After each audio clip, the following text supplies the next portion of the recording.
We don't know why this is happening. That's what members of the Ajax Turner 50+ Center up in Clarksville continue to tell us as they wait to learn whether the programs they helped build will still be available when the city takes over July 1st. Already the transition has left Siobhan Erkins and her dad, Quillis Freeman, without a resource they really relied on. The Adult Day Center closed following the recent firing of the executive director.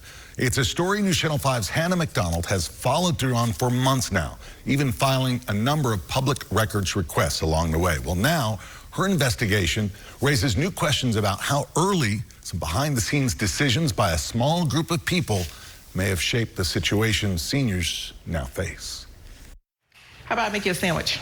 Yeah. Siobhan Erkins makes all her dad's meals nowadays. He's with her around the clock. He can't be alone. I had a stroke, so. And what else? My right side is mostly numb. You had a stroke, and what else happened to you? Seizures. Quillis Freeman was receiving supervised care at the Senior Circle of Friends Adult Day Center until the end of May, when services suddenly ended, even though its own bus had already picked him up that day. Nobody called me. Dad called me and said, you need to come get me. And I'm like, what are you talking about? You just got there.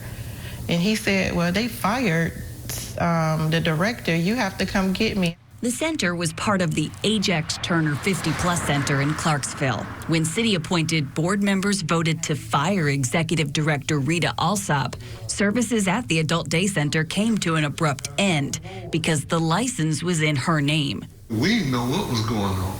They just told us we had to call someone to come get us. Right now, Mayor Joe Pitts is behind a plan to put the Parks and Recreation Department in charge of the senior center on July 1st, a move he discussed with me in April, citing turnover as one reason to take over the center. Good break, open table. With so many changes affecting members in recent weeks, and many still trying to understand them, I requested communications from the mayor's office and the Parks and Rec Department to better understand how the transition unfolded. So this email is dated January 21st. I brought emails to board member Lois Grider and former board chair Jimmy Parker to help establish a timeline. One email talks about the transition in January. Included in the email, one of the center's staff members, the director of the Adult Day Center. This is a full 2 months before the mayor told the full board of his plans. So in January, Ajax Turner Senior Center was operating as if it was going to continue to operate for another 30 years. Yeah. Meanwhile, someone who works for the center as the Adult Day Center director is talking to the mayor's office and the Parks and Recreation Department about promoting this. About a future that looks different. Yes. That staff member is Jessica Catlett. She writes, quote, "My goal is to be supportive and proactive in helping this transition go smoothly." In March, Catlett was fired for insubordination. According to records we obtained, Parks and Rec hired her the next day. Then, last week, Catlett was announced as the person who will oversee the city's senior center when it opens, according to reporting by Clarksville Now. This sounds like a setup from the start. In an email chain started the same day Catlett was fired, Clarksville Mayor Joe Pitts writes, "Let's find a good spot for her. She is critical to our July 1st plan." The city's press office did not respond to repeated requests for comment for over 6 weeks. 3 hours before publication, a city spokesperson said they had no further comments. Catlett did not respond to my requests made this week. I have to pray to God for patience because if he gives me strength, I'm going to need bail money. While these senior center leaders say they knew nothing about this until late March, our investigation shows planning for this major transition was already underway before that, with a staff member who is now set to lead the city center. I wish they would have put a plan in.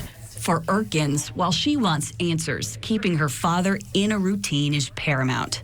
And to take that away from them because you have drama, you have a power struggle, it's sad. For the seniors involved, it isn't about contracts. It's about community. They're used to routine. They need that. They're used to that structure. You just interrupt his routine. We should also note that Siobhan Erkins told us Mayor Joe Pitts personally reached out to apologize for the sudden closure of the Adult Day Center. Publicly, the city has said seniors will have more services and more to enjoy than ever before when the facility reopens under Parks and Recreation on July 20th. Those plans, however, remain tied to the city's budget, which still requires city council approval, and the first vote is taking place tonight. This story started with a phone call from a member who had questions about the senior center's future. If there's something related to this story you want me to look at closer, I can help. I'm Hannah McDonald, News Channel 5.